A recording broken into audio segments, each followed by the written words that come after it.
Ne, glavno da su oni na postolju. Da li će to biti zlatni, srebrni ili brončani, potpuno je svejedno, to je jedan kontinuitet koji će napraviti. Velim, ovisit će normalno o tome da li će biti svi zdravi, da li pred kraj ne budu ovi ključni igrači možda preumorni.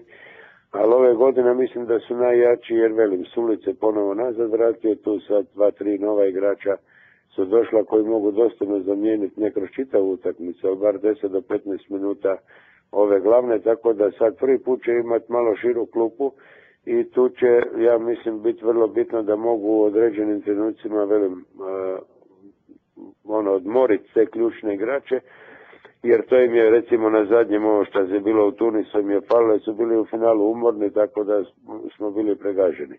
Ali do onda su igrali izvrsno.